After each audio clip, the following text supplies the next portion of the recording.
이제 하란을 떠났어요. 광야 땅 고향으로 가던 그 야곱은 형 에서를 만난다는 것에 대한 상당한 부담감을 느끼고 있는 중입니다. 왜냐하면 애초에 에서와 가족들을 떠난 것은 자기의 잘못 때문에 그렇게 된 거잖아요. 에서에게 큰 그 해를 당할까봐 염려했기 때문에 도망을 친 거예요. 그 이후로 20년이라는 시간이 지났음에도 불구하고 자신에 대한 형의 감정이 어떠한 상태인지 확인하지 못했기 때문에 염려할 수밖에 없는 거죠. 물론 이전에 하나님께서 야곱과 함께 하시고 그 길을 인도하시겠다는 약속은 받았어요. 그리고 야곱 또한 그 약속에 대한 분명한 확신은 있었습니다. 그럼에도 불구하고 지금 야곱의 입장에서는 걱정이 될 수밖에 없었습니다. 왜냐하면 하나님의 약속이 있다고 막무가내처럼 에서에게 가서 에서에게 형 잘 있었어요? 하면서 포옹하고 그동안 잘 지냈냐고 인사한다는 건 있을 수 없는 일이죠. 에서의 입장도 살펴줘 봐야 되고요. 충분한 용서도 구해야 되죠. 그의 마음을 다독일 수 있는 방안을 마련해야 하는 것이 당연한 거예요. 사랑하는 여러분, 우린 그리스도인입니다. 그리스도인은 예수 그리스도의 죽으심과 부활하심을 믿는 사람들입니다. 동의하시죠? 예수님께서 우리와 함께 하시고 우리를 보호하시고 인도해 주심을 믿는다고 해서 세상 속에서 막무가내로 살아갈 수는 없는 거예요. 가끔 세상 속에서 만나는 성도들 중에는 그런 사람이 있습니다. 다른 사람들의 마음에 대목옷을 받는 그런 큰 잘못을 하고 세상적인 심판도 받았습니다. 그리고 감옥에서 나온 이후에 그런 말을 합니다. 내 죄를 하나님께 다 회개하고 용서받았다고요. 그 말만 할 뿐인 거지 정작 사회와 피해자들에게 어떠한 용서도 구한 적이 없을 수도 있습니다. 여러분, 세상에 정말 유명한 한마디가 있습니다. 피해자가 용서하기 전까지는 사과해야 된다. 용서가 끝난 게 아니야. 지금 이해하기 쉬운 예를 들기 위해서 용서를 이야기하고 있는 건데요. 모든 경우가 다 그렇습니다. 내 입장, 내 상황 속에서만 이해하고 모든 사람들이 다 똑같을 거라고 똑같이 생각하고 나를 이해해 줄 거라고 생각하는 건 있을 수 없는 일이에요. 그러면 안 되는 거예요. 하나님께서 분명하게 그리스도인들에게 은혜를 주시고 하나님께서 그리스도인들을 용서하시고 인도하시고 또 보호하신다는 사실을 우리는 믿습니다. 그러나 그거는 전적으로 나를 향한 것이고요. 내가 세상과 이웃을 향해 드러내야 될 믿음의 태도는 또 다른 거예요. 야곱도 마찬가지예요. 하나님께서 야곱에게 약속하신 것이 있어요. 야곱이 에서에게 보여줘야 하는 모습은 하나님께서 야곱을 대하는 것과는 별개의 것이에요. 하나님의 은혜를 누리고 하나님의 약속을 받는 야곱이라면 야곱 또한 에서에게 동일한 모습을 보여줘야 되는 거예요. 내가 하나님으로부터 다 용서를 받았기 때문에 당신도 나를 무조건 용서해야 된다는 식은 아닌 거예요. 그래서 야곱은 두려웠어요. 걱정이 됐어요. 그 걱정 때문에 야곱은 마하나임이라는 곳에서 밤을 지내며 형 에서를 위해서 예물을 준비해요. 성경은 지금 이 상황을 이렇게 이야기합니다. 13절 말씀 같이 읽겠습니다. 야곱이 거기서 밤을 지내고 그 소유 중에서 형 에서를 위하여 예물을 택하니 14절 암염소가 200이요 순염소가 20이요 암양은 200이요 순양은 20이요 15절 전나는 낙타 30과 그 새끼요 암소가 40이요 황소가 10이요 암나귀가 20이요 그 새끼 나귀가 10이라. 아멘.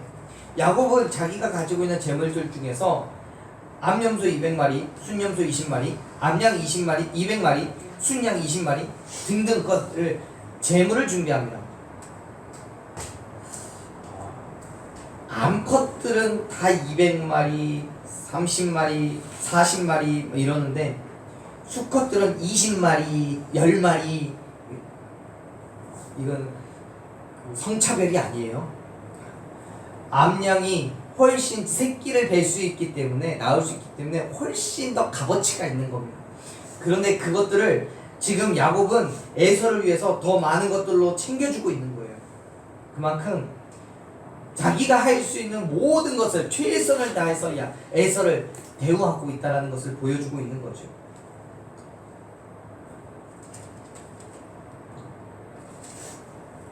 그러면서 야곱은 그냥 이것들을 보내는 게 아니라 각 때로 나누어서 종을 또 분류하고 그래서 세 때로 나누어서 보냅니다. 우리 16절 말씀 한번 읽어보죠. 16절 같이 읽습니다. 그것을 각각 때로 나누어 종들의 손에 맡기고 그의 종에게 이르되 나보다 앞서 건너가서 각 때로 거리를 두게 하라 하고. 아멘. 야곱은 에서에게 보내는 그 모든 재물들을 세 때로 나눕니다. 세 그룹으로 나눠요. 그리고는 서로 거리를 두고 따라가게 합니다. 야곱이 이렇게 번거로운 일을 행하는 것은 예물의 양이 많아지게 보이는 그런 효과도 있고요. 동시에 3번씩이나 선물을 줌으로써 급한 성격을 가지고 있는 에서의 감정을 완화시키려는 의도를 가지고 있습니다. 그리고 종들에게 말하죠. 형 에서를 만나면 분명히 에서가 물을 거다고요. 누구의 종이냐고, 이 많은 재물들이 누구의 것이냐고, 누구에게 보내는 것이냐고 물을 텐데 이렇게 대답을 하라고 말합니다. 18절 말씀 읽겠습니다. 대답하기를 주의 종 야곱의 것이요 자기 주의 에서에게로 보내는 예물이오며 야곱도 우리 뒤에 있나이다 하라. 아멘. 이 모든 것은 야곱의 것이고 야곱의 형인 에서에게 보내는 예물이라고, 그리고 야곱도 뒤에 따라오고 있다라고 말합니다. 그런데 여기에서 분명하게 종들이 이야기하고 있는 건 뭡니까? 그 야곱이 누구의 종이라고 이야기합니까? 주의 종, 곧 에서의 종 야곱이라고 이야기합니다. 또 자기의 주, 야곱의 주인 에서에게로 보내는 예물이라고 이야기합니다. 즉 야곱은 자기보다 에서를 훨씬 더 높여주고 있는 거예요. 존대하게 이야기하고 있는 겁니다.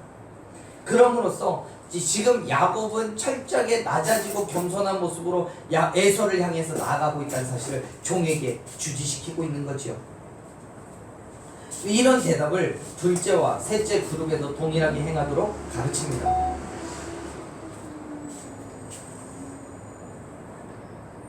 그러면서 야곱이 종들에게 이렇게 이야기합니다. 20절 말씀 같이 읽어보죠. 20절 또 너희는 말하기를 주의 종 야곱이 우리 뒤에 있다 하라니 이는 야곱이 말하기를 내가 내 앞에 보내는 예물로 형의 감정을 푼 후에 대면하면 형이 혹시 나를 받아주리라 함이었더라. 아멘.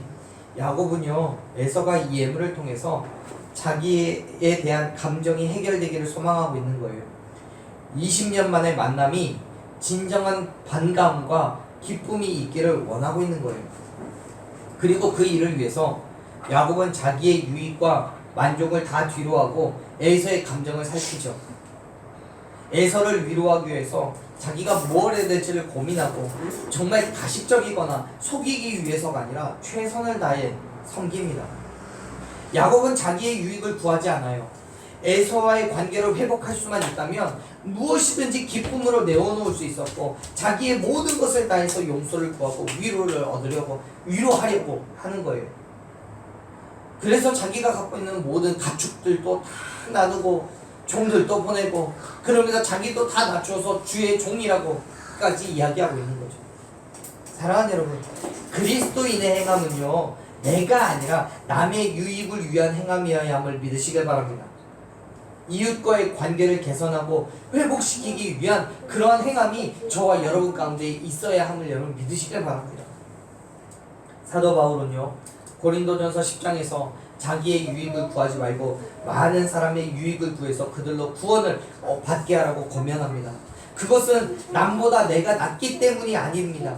남보다 내 형편이 좋고 내 경험이나 내 지식이 더 낫기 때문에 그런 게 아닙니다. 하나님께서 나와 함께 하시기 때문에 나 개인적인 형편과 상황과는 상관없이 나의 지식이나 경험과는 상관없이 오직 하나님으로부터 인해 얻어진 위로와 평강이 내 안에 있기 때문에, 그리고 그 무엇보다도 하나님께서 나를 사랑하신다는 사실을 알기 때문에 남을 위한 유익을 구할 수 있음을 믿으시길 바랍니다. 야곱은 하나님의 약속을 믿어요. 그렇기 때문에 에서를 무시할 수도 있어요. 하나님께서 이미 나를 축복하셨고 나를 모든 민족 가운데에 크게 존귀하게 세우시겠다라고 했는데 그깟 뭐 에서 하나쯤이야 나를 뭐 대적한다 할지라도 내가 무슨 걱정이 있고 무슨 근심이 있겠습니까? 또 에서가 악한 마음을 품고 자기를 공격하더라도 하나님께서 나를 지키시고 보호하신다고 약속하셨는데 얼마든지 그 공격을 같이 싸워서 이겨낼 수 있겠죠. 그런데 야곱은요 오히려 하나님께서 이루실 것에 대한 기대로 에서에게 용서를 구하고 있는 거예요. 많은 재물로 자기의 마음을 표시해요. 겸손하게 자기의 잘못을 인정하고 용서를 구하고 있는 거예요. 왜요? 야곱은요 하나님을 만났잖아요. 하나님의 인도하심을 경험했고요.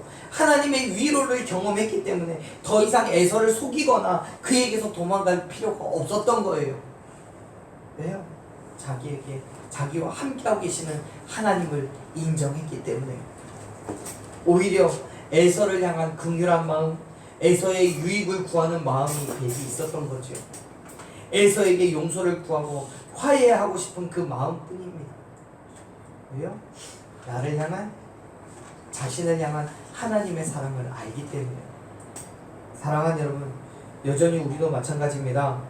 우리의 형편이 좋아서 가진 것이 많아서 다른 사람의 유익을 구하는 게 아닙니다. 내가 다른 사람의 유익을 구할 때마다 그가 나를 높여주기 때문에 내게 만족이 있기 때문에 그러한 일을 행하는 게 아닙니다. 저와 여러분이 하나님을 만났고 하나님의 인도하심을 경험했기 때문에 하나님을 통해서 저와 여러분의 삶이 위로를 얻었기 때문에 그 무엇보다도 저와 여러분을 하나님께서 사랑하시고 그 사랑으로 우리에게 베풀어 주신 게 있기 때문에 저와 여러분 또한 남의 유익을 구할 수 있음을 믿습니다. 더 나아가 우리가 유익을 구하고자 하는 그 남이 불편한 사람일 수도 있습니다. 감정이 상해 있을 수도 있습니다. 어려울 수도 있습니다. 그럼에도 불구하고 그의 유익을 구하십시오. 그것이 하나님께서 저와 여러분에게 요구하시는 그리스도인의 삶인 줄로 믿습니다. 그럼에도 불구하고 야곱은 두려울 수밖에 없어요. 하나님께서 함께 하신다고 하더라도요, 에서의 유익을 구한다고 할지라도요, 걱정되고 염려가 되는 건 어쩔 수 없어요. 그렇기 때문에 야곱은요, 에서를 위한 예물을 먼저 보낸 이후에 남은 일행들 사이에서 함께 간절한 밤을 보내요. 두려운 밤을 보내요. 성경은 야곱의 마음을 이렇게 표현합니다. 21절, 22절 같이 읽겠습니다. 그 예물은 그의 앞에서 그는 무리 가운데서 밤을 지내다가 밤에 일어나 두 아내와 두 여종과 11 아들을 인도하여 야곱 나루를 건널 때 아멘.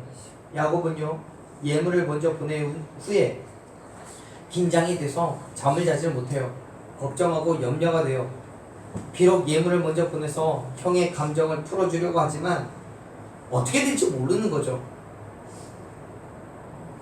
그 일이 어떠한 결과를 가져다 줄지 예상할 수가 없었기 때문에 야곱도 하나님의 역사심을 알고 믿었지만 그 믿음을 그의 현실 가운데 적용시키기가 너무 어려웠던 거예요. 그래서 두려웠어요. 무서웠어요. 잠을 쉽게 이루지를 못해요. 현실과 믿음 사이에서 그 어떤 것도 확신하고 있지 못하는 거예요. 사실 이 부분에 있어서 우리도 자유로울 수는 없잖아요. 하나님께서 우리와 함께 하신다는 분명한 믿음이 있지만 현실의 문제를 만나게 되면 그 믿음으로 버티고 견디는 게 쉽지 않아요. 왜요? 믿음은요 보이지 않아요. 하지만 현실의 문제는 내 피부에 와닿는 아주 절실한 거예요. 그렇기 때문에 현실의 문제가 내 믿음보다 훨씬 커서 나를 짓누르는 거죠. 그렇기 때문에 사랑하는 여러분, 그리스도인은요 지속적인 하나님의 역사심을 소망해야 함을 믿으시길 바랍니다.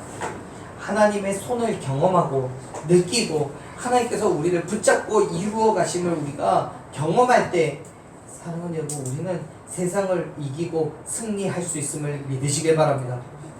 지금 야곱 또한 마찬가지예요. 자신의 믿음과 현실의 문제 속에서 힘들어하고 고민하고 있는 거예요. 그때 야곱이 경험하게 되죠. 하나님께서 그에게 임재하셔서 역사하심을. 지금 야곱은요, 자기와 함께 있던 모든 사람들을 다 야복 나루를 통해서 강을 건너보내고 홀로 남았습니다. 24절 말씀 읽겠습니다. 야곱은 홀로 남았더니 어떤 사람이 날이 새도록 야곱과 씨름하다가 25절 자기가 야곱을 이기지 못함을 보고 그가 야곱의 허벅지 관절을 치매 야곱의 허벅지 관절이 그 사람과 씨름할 때에 어긋났더라. 아멘. 야곱은 야복강 나루터에서 한 사람과 씨름을 합니다. 이 씨름은 날이 새기까지 치열하게 벌어졌는데 성경에서는 어떤 사람과 씨름했다고 기록하고 있죠. 근데 호세아서에서 12장 3절부터 4절까지 말씀을 보면 하나님과 힘을 겨루었다고 선언합니다. 역시 야곱도 천사의 형상으로 임재하신 하나님과 씨름을 했다는 것을 우리가 분명히 알 수 있는 거지요. 그리고 이 싸움에서 야곱은 날이 새도록 씨름에 열중했어요. 사랑하는 여러분, 지금 야곱은요 하나님을 만나고 있는 중입니다. 그리고 이 싸움에서 하나님과의 만남 속에서 승리를 얻기 위해서 그는 포기하지 않고 최선을 다하고 있음을 믿으시길 바랍니다. 여전히요 우리도 씨름을 하고 있는 중입니다. 다시 말해서 우리가 하나님을 만나는 것뿐만 아니라 하나님으로부터 응답을 얻어내기 위해서 치열한 싸움을 싸우고 있는 중입니다. 이 싸움에서 승리를 해야 하나님의 응답을 얻을 수 있는 거예요. 우리는 가장 먼저 하나님을 만나야죠. 만나야 씨름을 하든 약속을 얻든 뭘 하죠. 가장 먼저 우리가 싸움을 싸우기 위해서는 하나님을 만나야 됩니다. 그리고 하나님의 간섭을 받아야 돼요. 하나님을 멀리하면서는 그 어떤 것도 해결되지 않아요. 하나님을 만나고 하나님을 의지할 때 그리고 하나님과 동행하기를 소망할 때 하나님께서는 저와 여러분의 삶에 간섭하시고 역사해 주실 줄로 믿으시길 바랍니다. 야곱은 지금 그러한 하나님을 만나고 있는 거예요. 그리고 이 싸움에서 반드시 승리해야 함을 알고 있었습니다. 그래서 치열하게 싸웠어요. 힘들지만 어려웠지만 정말 죽기 살기로 싸우고 있는 거예요. 포기하지도요. 또 포기할 수도 없었습니다. 결국 하나님의 사람은 야곱을 이기지 못할 걸 알고 그의 허벅지 관절을 쳐요. 허벅지 관절이라는 건 성경에서는 생명과 힘의 근원을 상징합니다. 뿐만 아니라 해부학적으로도 이 허벅지 관절은 사람의 몸을 받쳐주는 받침대 역할을 한다고 합니다. 그 말은 하나님께서 야곱의 힘이 될 수 있는 부분을 치셨고 어긋나게 하셨다는 거예요. 더 이상 야곱은 힘을 쓸 수 없다는 얘기입니다. 무슨 말이냐면 지금까지 자기의 지혜와 경험을 의지했던 인간적인 힘을 빼앗았다는 거예요.